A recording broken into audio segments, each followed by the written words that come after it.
Fíjense que después de darle muchas vueltas a lo que se ha vivido las últimas 2 semanas con gran intensidad, con una variación muy fuerte en los mercados, con una expansión del coronavirus que para el mundo, desde mi honesto punto de vista, se me hace una sobrereacción demasiado grande.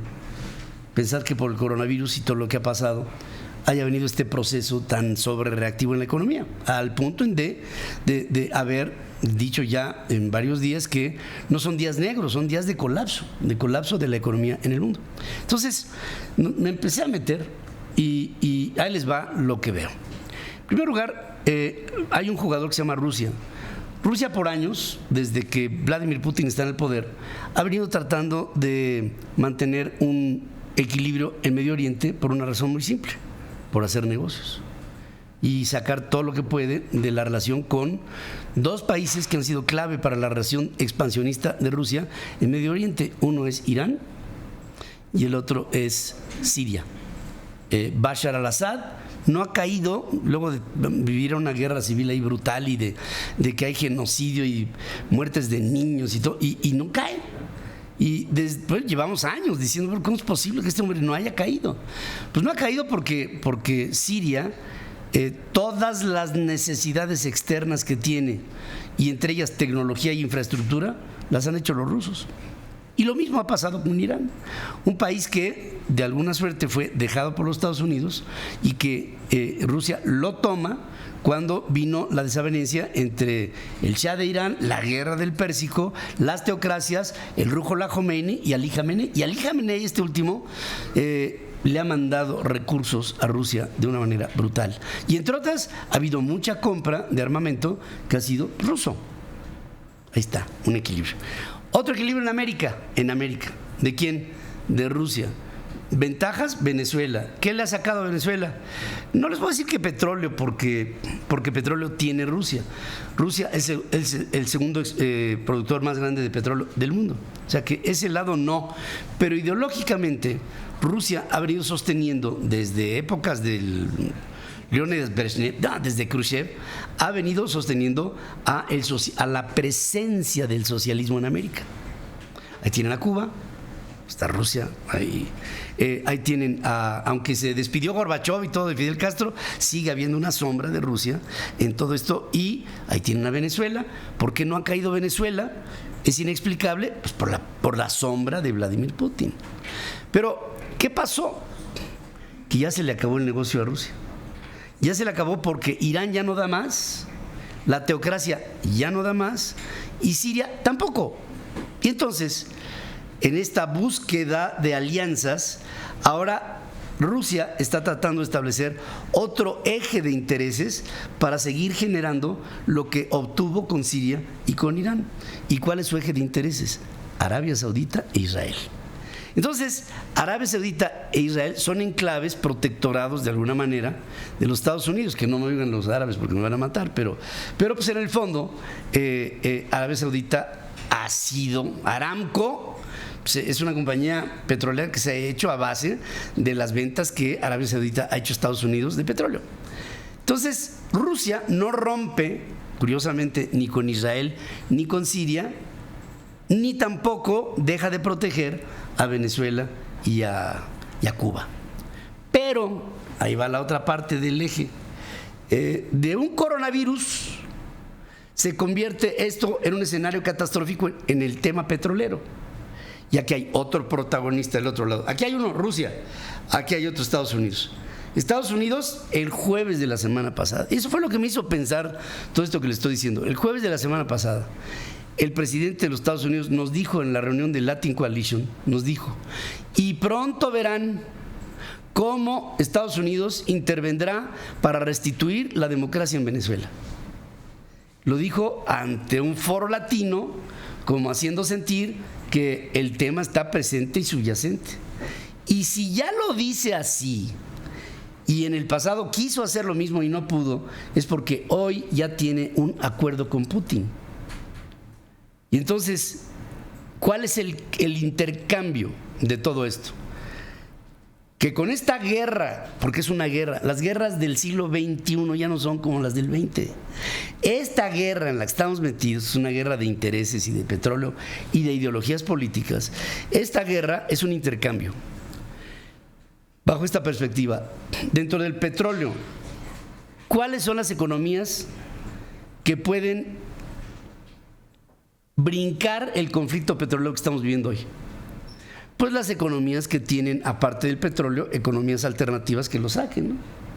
Es decir, ¿quién puede sobrevivir a esta crisis petrolera? Rusia, porque si bien es cierto, tiene una economía petrolera, tiene una enorme riqueza. Entonces, Rusia sobrevive. Siria, no. Siria no sobrevive, Siria muere. Muere en términos de la crisis económica que esto le provocará. Otro que muere, Irán. Por supuesto que muere. Es una economía que está basada totalmente en una estructura estrictamente petrolera. Venezuela muere. Porque si el precio del petróleo hoy está con estos niveles tan bajos, la muerte técnica de Nicolás Maduro está ahí. ¿Quién muere? Muere Cuba. Porque si bien es cierto, Cuba hoy tiene yacimientos en aguas profundas, su economía está basada en lo que puede recibir de Venezuela y lo que puede recibir de Rusia. Y si Rusia dice, mis nuevos aliados me van a dar otros enclaves de trabajo y yo le voy a dejar, y aquí está la parte importante, le voy a dejar el triunfo a Donald Trump para que de aquí a noviembre arregle Venezuela y le dé un golpe mortal a Cuba, él se reelige y yo tenía intereses estratégicos con el socialismo bolivariano del siglo XXI en América Latina, pero no son vitales. Para mí vital es seguir teniendo una influencia en áreas en donde puede seguir teniendo negocios, Israel y el enorme potencial económico brutal de Arabia Saudita. Y todos los chiquitos, ¿no? Emiratos Árabes y échale para donde quieras. Pero es el entorno petrolero del Pérsico, en donde Rusia vuelve a tener una actividad, no porque vayan a venderse entre ellos petróleo, sino porque van a intercambiarse con obras de infraestructura y tecnología y armamento y todo lo que tú quieras. Ahora, Donald Trump le pega al socialismo bolivariano del siglo XXI en América Latina, porque truena Venezuela, truena Cuba. ¿Qué otro país no puede sobrevivir sin una política petrolera? Pues México. Y entonces, me lo decían en Washington el otro día, un congresista norteamericano me dice, fíjate Pedro, yo nunca pensé que fuéramos a tener un país socialista tan cercano a Estados Unidos como lo que tuvimos con Cuba, y que por Cuba pudiéramos tener un país socialista más cercano a Estados Unidos que Cuba. Y el país más cercano socialista que tenemos, aparte de Cuba, es México.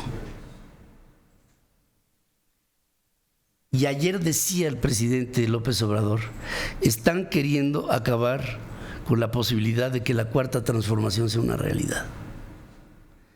¿Qué es lo que estaba diciendo el presidente? El presidente está diciendo, están tratándole de dar un golpe a lo que es la cuarta transformación, que es un movimiento socialista, a través de las manifestaciones de las mujeres, del problema que se le presenta al peso, que dice hoy el presidente que ya se recuperó, que ya está recuperando y no da ni datos, pero en el fondo, dentro de todo este ajedrez que les acabo de presentar, hay ganadores y perdedores. China produce el 17% del PIB mundial. China no tiene bronca. China ya fue Xi Jinping a Wuhan, ya se vio que van a salir económicamente, van a salir de la crisis.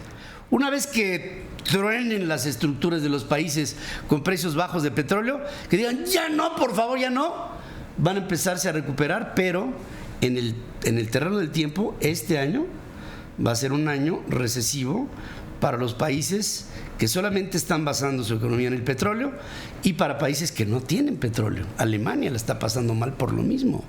Nada más que no es parte de los intereses de Estados Unidos, pero tampoco de Rusia.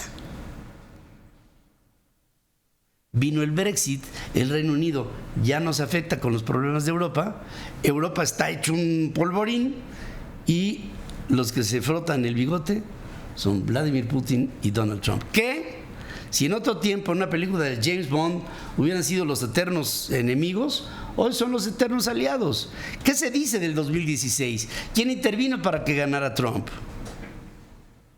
Pero la intervención en el 2020 no podría ser igual. Ahí la tienen. Esa es la nueva intervención de Rusia en las elecciones en los Estados Unidos. No por sus acciones, sino por sus consecuencias. Y se me hace que el panorama es perfecto para que, ya no México y la cuarta transformación, no, para que los empresarios mexicanos de gran influencia en México, porque son los que le meten lana a la infraestructura, piensen lo que va a pasar. Si la piedra en el zapato del socialismo bolivariano del siglo XXI para Estados Unidos acaba siendo México, una de dos: o redefinimos el camino de México hacia el capitalismo, como ustedes lo quieran entender, con libre competencia y libre mercado, o nos clavamos en meter a México en una venezuelización que, pues, cada vez que escucho las conferencias mañaneras me doy cuenta de que no tiene ningún sentido. Yo creo que ya todos nos dimos cuenta de lo que está pasando.